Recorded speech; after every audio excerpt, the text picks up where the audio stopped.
Welcome to Women's Sports Weekly, where women's sports happens every day, but we talk about it once a week. I'm Carolyn. And I'm Danielle. Women's Sports Weekly is a podcast where we discuss the latest news, explore interesting stories, and share our love for women's sports. Follow us on Instagram, YouTube, and TikTok at Women's Sports Weekly Pod.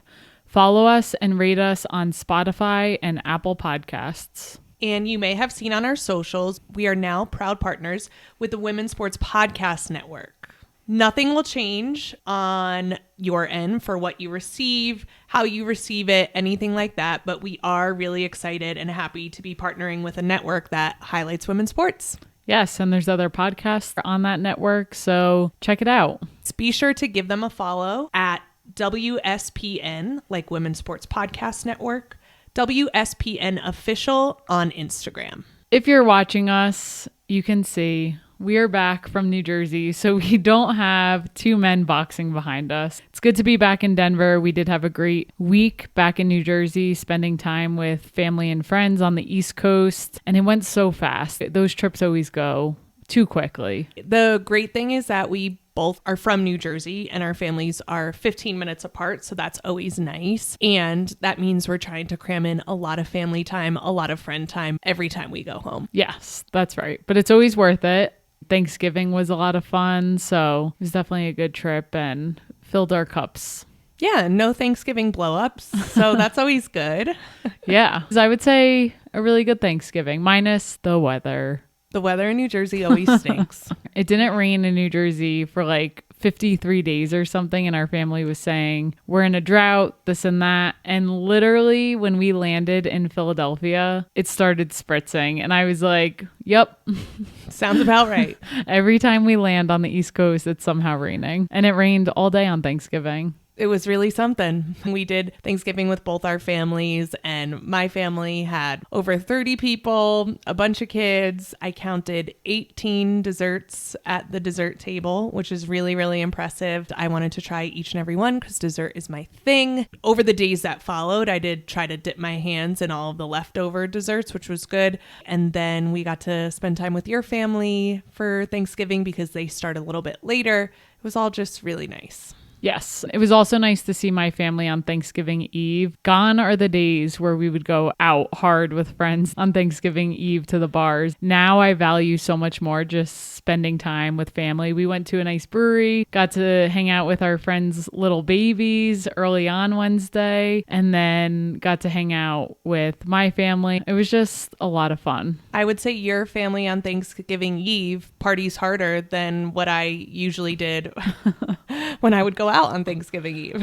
I used to party too hard on Thanksgiving Eve, so I can't say the same for myself. Well, we're growing. Yes, for sure. We came back over the weekend to Denver. My idea of fun during this time of year is putting up our Christmas decorations, and I really can't say the same for you.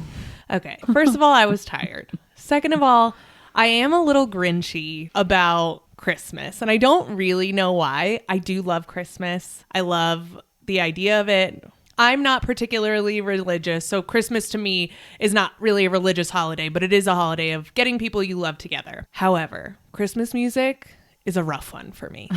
They all sound the same, all have the same storyline. It's a little too cheesy for me. It's a lot. You wanted to get in matching pajamas on December 1st, and I just wasn't mentally ready for it after a week being home and then coming home very early this past Saturday. It was just a long day, and I will admit I'm a little grinchy. I prepared you. I said, when we get home, I want to put up our Christmas decorations, and I was really excited. And you were already a little Scrooge to start. We are those people who have a fake pre-lit Christmas tree. We don't have a lot of room in our living room to put the tree. We've had this pre-lit tree for like 6 years now, and it goes in 3 sections, and we were putting it together, and the top section, the lights just weren't working. So we were both getting a little on edge trying to figure this out. I looked at Carolyn at one point and I was like, well, we need to go buy a new tree because I'm not going to have a tree that's half lit. And it needed to happen at that moment. When you get in this mode, everything then needs to happen in that moment. We can't order a tree and wait for it to arrive on Wednesday, we must go out at 7 p.m., which was a little too late for me on a Saturday night, and go get the tree. And we did it, and we set it up and put all the ornaments on, and it looks wonderful. It is a skinny, skinny tree. She is thin. However, it works perfectly for the space because it's not a big space that we could fit our tree. Yes, skinny but taller. So now we have a tall glass of water as our Christmas tree. She's a tall glass of water. She could definitely block some shots. She should play for Stanford because they're the trees, right? Oh my gosh. And my favorite part about it, I love lights. Like our shower head used to light up. I need to figure out the battery situation for that because it stopped. But with our Christmas tree, now this new tree has a white light setting, a multicolor setting, and then my favorite, flickers slowly from white light to colorful lights. I'm just so pumped about this. I wonder if in every relationship there's a Grinch and like a Cindy Lou Who. And you are Cindy Lou Who and I am the Grinch. Maybe. And I wanted to go to the store and I already had my Christmas pajamas because I was in the mood. I wanted to put the tree up in my Christmas pajamas and you looked at me and you were like, you cannot go out of the house looking like that. So it was a little bit of a buzzkill. And when we got home, instead of Christmas music, I found the movie Scrooge on Netflix and put it on. And I said, this is for you. And it was depressing. That movie is like all doom and gloom, at least the parts that we watched. And then we turned it off and went to bed, which is what I wanted to do the whole time anyway. But the day after when I woke up, I was happy that everything was up. Our Christmas lights are up, our holiday lights. It is a fun and festive time. I don't love the cheesiness around it all. And I love it. Not all of our listeners on here celebrate Christmas. So no matter the holiday, I would love to hear if you're in a relationship, as you prepare for the holidays with your partner, no matter what holiday it is. Are you the Scrooge? Is there a Scrooge and is there a Cindy Lou Who, as Carolyn put it? Yes. Would love to know. We'll have to post something on our Instagram to take a poll. Yep. It's kind of like that topic of, are you a screamer when you throw up or are you silent? We made up that topic. I must know if there's someone in a relationship who loves decorating for the holidays and someone who doesn't. So we'll have to put that up because I'm dying to hear from our listeners. Please let us know. I need to know that I'm not alone. I do like the holidays. I do. Yes. I feel like if I keep saying it, I'm taking away from the fact that I actually do like it. But it could just be a lot. It can be. But enough of our holiday drama. There's been a ton of great games on this past week. Let's get into the highlight reel for our top picks this week. Let's start with the U.S. Women's National Team Soccer playing England this past Saturday.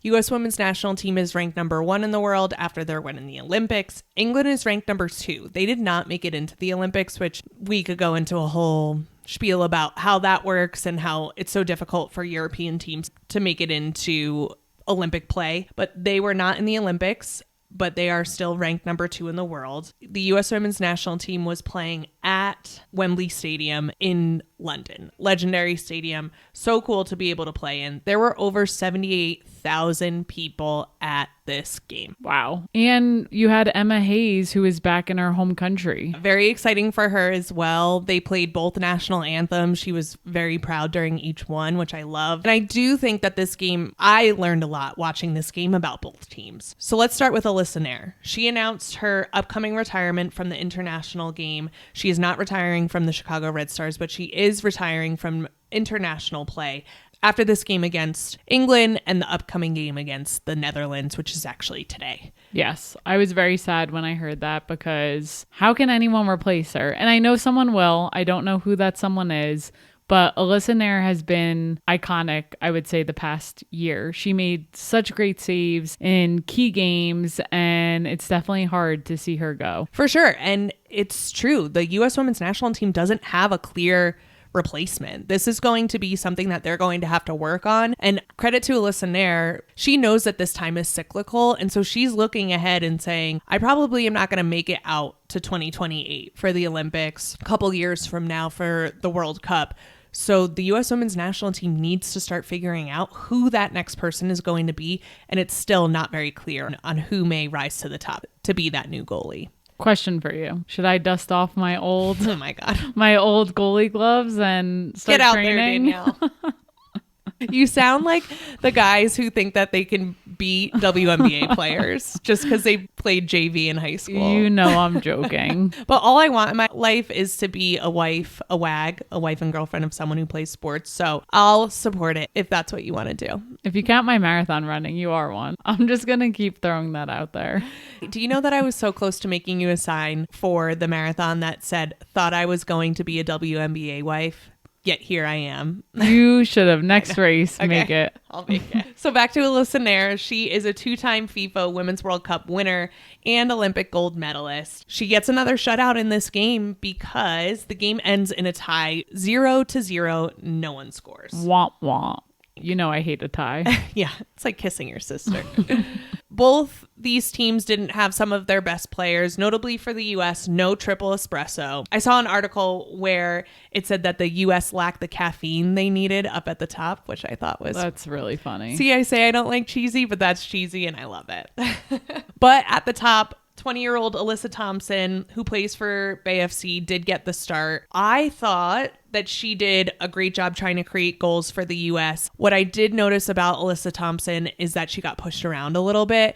When we're thinking about forwards for the U.S. women's national team, it's like we know we have Trinity Rodman, Mal Swanson, Sophia Smith. Also, you need more than that. People may get hurt. Things may happen. Things may change. There needs to be other forwards who can step in. Right now, our other forward is Lynn Williams, who does great every time she comes in. And I hate to even say this, but she is getting older. So who are the younger people? And she's not old. Who are the younger people that are going to step up? And I thought Alyssa Thompson did a great job. I do think she needs to work on her physicality. There were a couple of times where the England defenders were just able to push her down and keep going. And it wasn't a foul. It was just like, no, I'm just going to overpower you and get the ball. Yeah. When people are transitioning to the national stage, I think that's such a key factor. Are you physical enough? Because you might have the skill, but to your point, it's not just about skill. You need to be able to hold your own when someone's pushing you around and trying to get under your skin a little. In the first half, the U.S. had more shots on goal, mainly because England only had one. In the second half, England comes out and they definitely put on some more pressure. The game was back and forth. They both had opportunities to score and it didn't happen. The thing that I noticed in the second half is Yasmin Ryan subbed on for Emma Sears in the second half, and she was such a spark plug,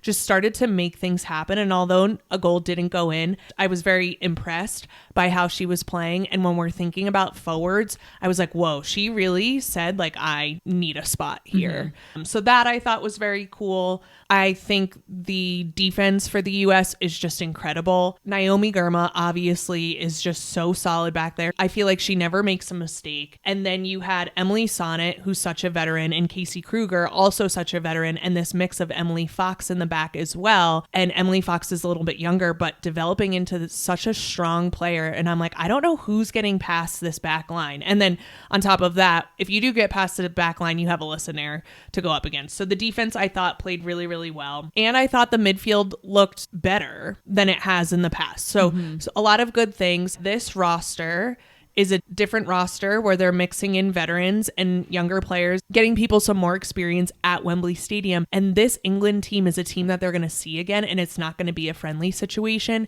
And I think providing younger players that experience to play against such a solid team is only going to be helpful for them in the long run. I think Emma Hayes is doing such an incredible job preparing these players. And to be a young player, like for example, Allie Sentner from the Utah Royals received her first cap in the 88th minute of this game.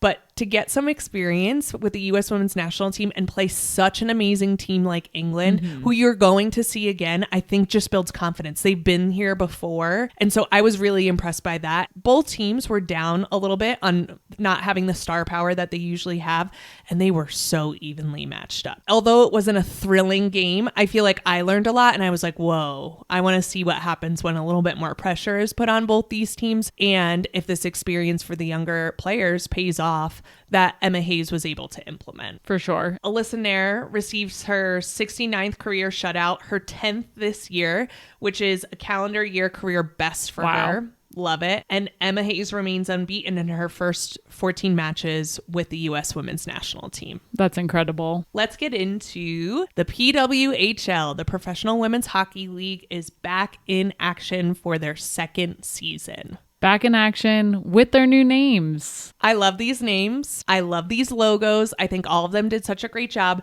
Some of the names are French. So would you like to try to pronounce them all? Sure. All of them are just the French ones. Let's do all of them and you can show off your French skills. Awesome. A few people have told me, a few listeners, that they miss my French speaking ability on the podcast. Well, so good. We're bringing it back. We have the Boston Fleet, the Minnesota Frost, which is my personal favorite. I just like the Frost. Montreal Victoire. Whoa, that was right. Good job. The New York Sirens, the Ottawa Charge, and the Toronto Scepters. That's right. Good work. I think they might say scepters different in French, but I'm not exactly sure. Scepters. I have no idea. You sound like my nephew who has trouble saying his R's. Technically our nephew. He is our nephew. So for me, I think the Victoire, the Fleet, and the Sirens have some of the coolest logos. The Boston Fleet is a B and it looks like a anchor. I think they just did such a great job with designing this. And it's so interesting because the Boston new NWSL team got so much flack because their name is Boss Nation, which is a horrible name. Horrible. And they're going back to the drawing board, I think I saw. Good idea. But I was like, they need to take a chapter out of whoever designed these PWHL names because it seems like they took a lot of time to think about the city and what they were trying to convey in the name and also the logo. For sure. As a reminder, last year, the Minnesota Frost now won the championship in the inaugural season, but we are going to highlight the Boston Fleet versus the Toronto Scepters. The Scepters beat the Fleet 3-1 in the first game of the season this past Saturday. Boston was the runner-up last year, so they lost to Minnesota in the finals, and Toronto actually finished first in the regular season last year. So two very solid teams going head to head. Hillary Knight on the Boston Fleet scored the first goal of the season to put Boston up 1-0, but then Toronto responded with a goal from Sarah Nurse, who shot the puck. It rebounded off the goalie and she picked it up, got the rebound, scored to tie up the game 1-1. And then the rest of the game was all Toronto. Hannah Miller scored the game-winning goal to put them up 2-1. And then Emma Malte scored the third goal for Toronto to seal the deal. Very early in the season, we have even more PWHL games than last year. I think we're going up to 30 this year. So very exciting to see how this is going to play out. And it was at Toronto, over 8,000 fans in attendance. They were going crazy. I just love to watch this game grow. For sure. And in a few weeks, we get to see a game in Denver. They're actually coming to Denver. That week, we'll share the date and time, but I'm really excited for that because we don't have a team in Denver, but to have two teams come here and play is going to be really fun. Yeah, and we're newbies to hockey. We don't know much about the rules and things like that, but anytime I go to a hockey game, I love it. So I'm going to be cheering hard for both teams. Yes, definitely. If you are in the US and you're wondering where you can watch the PWHL, you can find it on YouTube. That's where most of the games are played. But if you live in the New York northeastern area, like New York and above, you can try NESN or MSG networks to watch those games. The PWHL had such a stellar first season. Hop on board now because they're just going to keep growing. Let's get into our deep dive for this week. Let's do it. So coming up is the WNBA expansion draft. I have so many questions about this. So I'm so happy we're deep diving into it because what is happening? What is going on? Yes, I'm also excited that they're doing it this early on because as we know, the regular amateur draft for the league won't be until April. But I'm dying to know at least like what's the starting point here? Like right now it's just the Golden State Valkyries. They have no players to their name. Finally, this Friday they're going to have some names on their roster and I cannot wait to see how this shakes out. Who's going to be in that awesome purple colorway? I know. Let's dive into what this is, how it happens, what are some of the rules. There's a lot of nuances here. So just try to follow along. This is the first WNBA expansion draft since 2008. So it's been 16 years. The last team to join the league was the Atlanta Dream. I know. 16 years is a long time. I was a junior in high school. Wow. With this expansion, the league will go from 144 roster spots to 156. So this will create more opportunities for college players in April when they enter the draft, and also players who maybe have been playing overseas or who originally got drafted and then got cut. This can create a lot of opportunities for a lot of people because all the teams will get to draft from the amateur draft. All of the teams are able to draft from the amateur. Oh, from the amateur draft. Got it. Not from the expansion draft. In April. Got it. In April, when this opens up to everyone, it'll be the Valkyries and every other team. Right now, we're just focusing on the Golden State Valkyries. And for people who are newer to watching the WNBA, I think some people were very surprised when they watched the draft, the amateur draft, and were so excited to see some of their favorite players go to a team. And then a few weeks later, it was announced that they were cut from the team. This expansion draft helps that just a bit more. For sure. So the expansion draft will allow the Golden State Valkyries to select players from each of the existing 12 teams. And this will allow them to begin with some established pro level talent versus waiting till April and only getting to draft from the amateur draft. I keep referring to the amateur draft. That is the draft that happens in April when all the college seniors enter and are able to get drafted. For me, it kind of feels like the Hunger Games because if I'm on a current roster from the 12 teams, I'm worried, right? Unless I'm like Asia Wilson or Aaliyah Boston or like a franchise player. Right. Someone that I know I'm not leaving because my coach would never give me up. If I'm one of the players that maybe isn't a starter, gets decent minutes, but I'm a little worried here. But maybe if I wasn't playing a lot, I'd be happy about this opportunity. But also, this is going to change where they live during the season. So if you can just get in the mindset of a player, this can be a very stressful time for them. The Golden State Valkyries, while they can select from each of the 12 teams, they can only select up to one player from each of those teams. So they can't take multiple players from a team. Correct. So they can go around from the 12 teams rosters, but they can only pick up to one. Do they have to take one player from each team? They do not. I'm just throwing an example out there. Let's say they're going through the draft. They get to the Indiana Fever. Maybe they don't want anyone from the Indiana Fever. They can pass that up. Wow. So interesting because it's almost like you don't want to get chosen. And then at the same time, it's like if they didn't take a player from a team, that tells you how they feel about that team, which is also... Yeah, that's very true. Another thing to consider is when I talk about rosters of the 12 existing team, this includes both players who were active in 2024 and those whose negotiating rights have been retained by a team despite them being inactive. So if they were injured or if they were pregnant and not playing last year, they could still get picked up right now. Correct. Yep, because technically they're still part of those 12 rosters. So, for example, Elizabeth Kitley, who played at Virginia Tech and tore her ACL towards the end of her season, but was drafted by the Aces. She's still part of their team, but she wasn't active on their roster last year.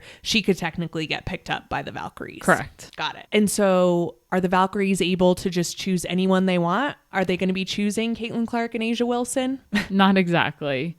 So before I mentioned, like, if I'm an Asia Wilson, if I'm an Aaliyah Boston, I'm pretty confident that I'm not going to get selected. The reason for that is each of the existing 12 teams had the opportunity to protect up to 6 players. Up to.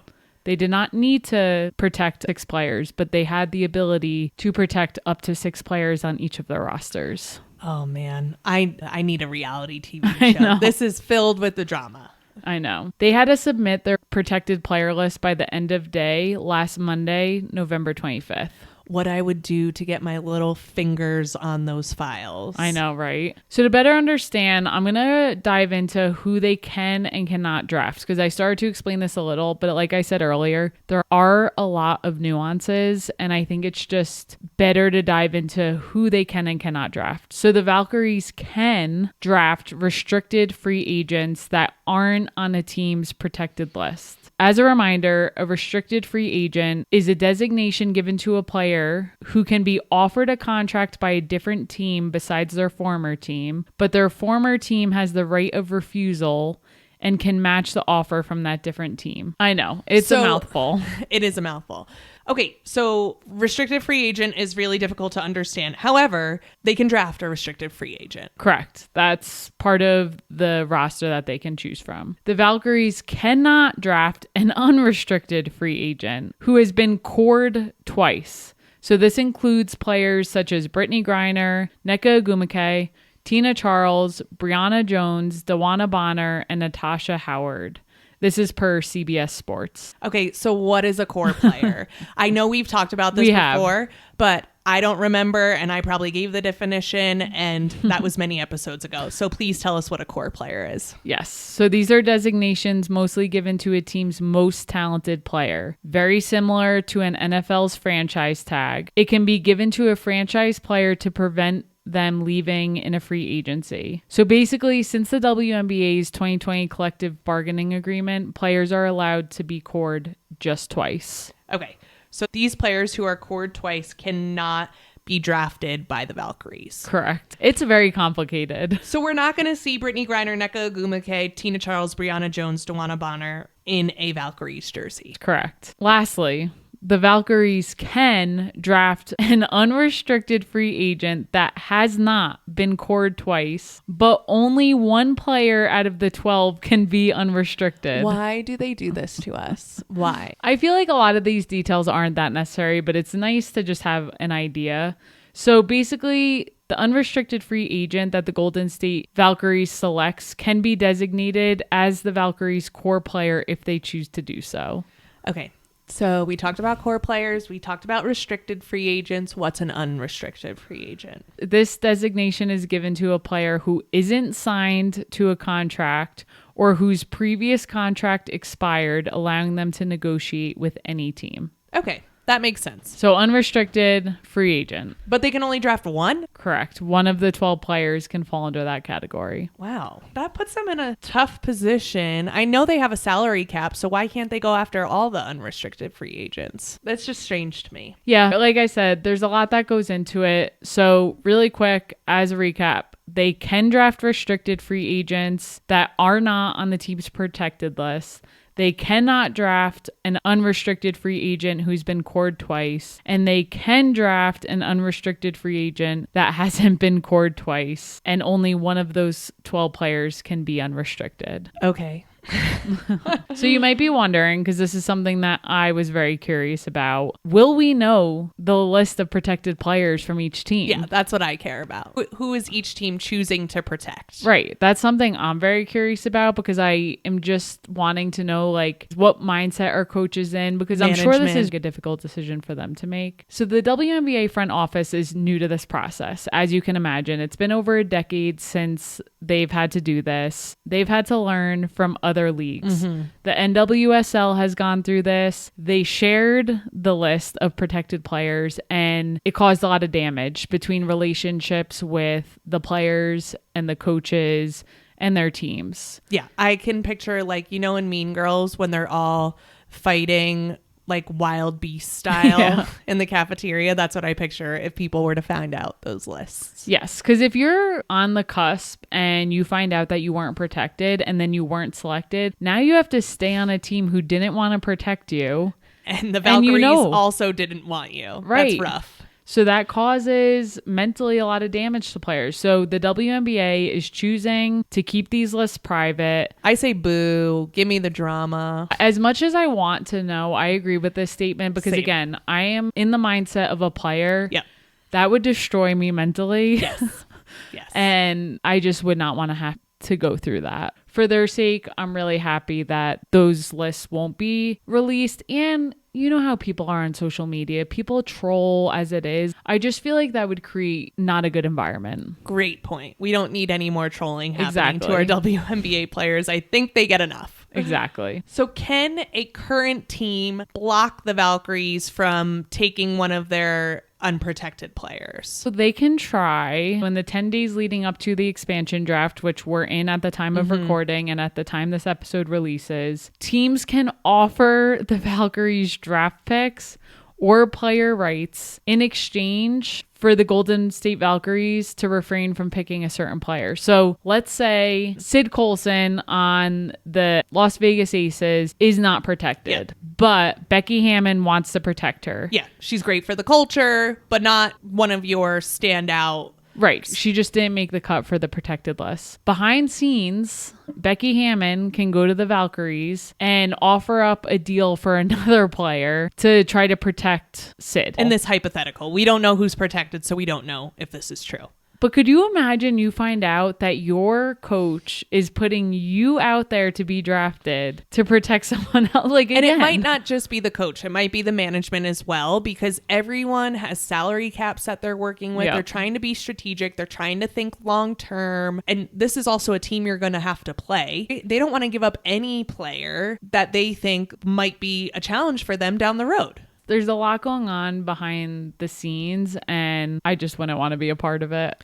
Okay, the Valkyries have a lot of restrictions on what they can and cannot do. They can only pick up to one player from each team. That's not a lot. So how else are they going to build their roster? That's a great question.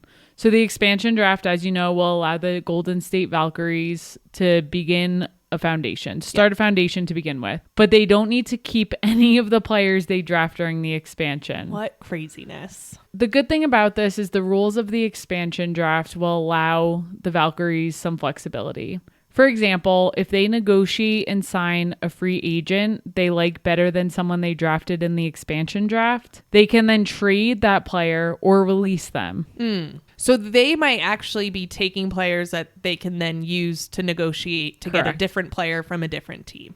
Yep. The same goes for the amateur draft in April. So if they pick up someone in that draft that they like better than someone that they picked in the expansion draft, they can release someone from the expansion draft. Wow. So a player may think they're going to the Valkyries and then get traded or released from the team altogether. That would really stink. If you had a role on your team and you got drafted to the Valkyries, and every coach has a way that they like to run the offense and the defense on what kind of players they like to work with. I just can't imagine if you were in a position that you like to be in, even if it was a role player, and then got traded and then you were like, we're going to release you. I know. And it can happen between the expansion draft and the first day of the 2025 regular season. So they can release or cut players that they choose this Friday between that time. That is rough. It is. I can't. I mean, we're going to learn about this Valkyries team, this Valkyries management,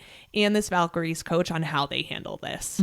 Oh, you mentioned that the expansion draft is happening this Friday. How do we watch it? So ESPN will air the expansion draft this Friday, December 6th. At 6:30 p.m. Eastern, and it will last around 30 minutes. So it's going to go quickly. I highly recommend, if you have time, to check it out, because I don't know about you, but I'm so excited for this. After December 6th, the Valkyries, the WNBA's 13th franchise, and the first expansion team in 16 years, will finally have some players. So if they get some players that you like, are you going to choose them as your team?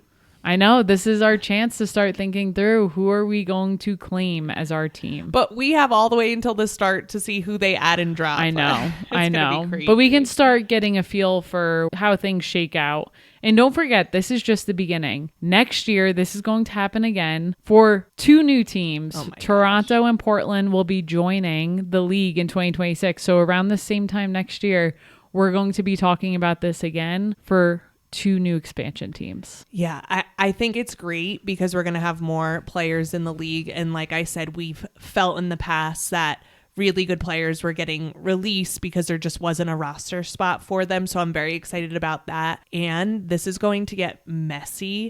And so I hope that there are some things in place to take care of these players. Same. And you know what? Everything that's new goes through its ups and downs. Hopefully they learn a lot this year before next year when they try to add two new teams. It already shows that they've learned from other leagues, which you have to appreciate the effort there, because you don't know what you don't know, but at least you can see how it's affected other teams. I think they're going to be doing the best they can. For sure. So with that, outside of the expansion draft, what are you looking forward to this week? I'm going to head back to the U.S. women's national team. They close out 2024 with a game against the Netherlands, who is ranked number 11, today, Tuesday, at 2:45 p.m. Eastern Time on TNT and True TV. We always know that the U.S. women's national team and Netherlands is a battle. The last time they played, Lindsey Horan was going hard. Someone ended up in a swim cap. There was some fighting. There was some name calling. We love to see it. And on top of that, Lily Johannes has decided that she's playing for the U.S. women's national team, even though she plays and lives in the Netherlands and had the option to join either. So she will be on the U.S. women's national team. I hope she gets some time in this game to show everyone what she can do. She's such an amazing player. I'm excited to see this matchup and hope Alyssa Nair ends with another clean sheet to round out her international career in 2025. Knock on wood to that. Yes. What are you looking forward to this week? So I mentioned earlier, there are a ton of great NCAA basketball matchups been happening, and a ton happening this week. On Thursday, December 5th, there are 4 games that will include 2 top 25 teams. So 4 top 25 matchups. Those aren't the only games happening. There's other games as well. I am mostly looking forward to Notre Dame versus Texas on Thursday, December 5th at 7 p.m. Eastern. Notre Dame just came off of 2 tough losses and are currently 5-2, and Texas remains undefeated with a record of 6 wins and 0 losses. Texas looks good. Yes. And Notre Dame also looks good. They looked so good against USC, and then they lose 2 games after that. It's just tough. And TCU is a good team that they lost to. I think TCU is going to be rising in the rankings quite a bit, but the loss to Utah is a tough one. That's a tough pill to swallow. Speaking of, we just bought our Final Four tickets. We did. This will be our fourth Final Four. I am pumped. I'm so excited as well. If you are listening and going to be at the Final Four, please let us know, because we would love to connect with our listeners while we're there. We're going to be going wild in Tampa. That is for sure. That's it for this week. We will see you next week on Women's Sports Weekly. In the meantime, watch women's sports. Rate and subscribe to the pod on Spotify, Apple, and YouTube.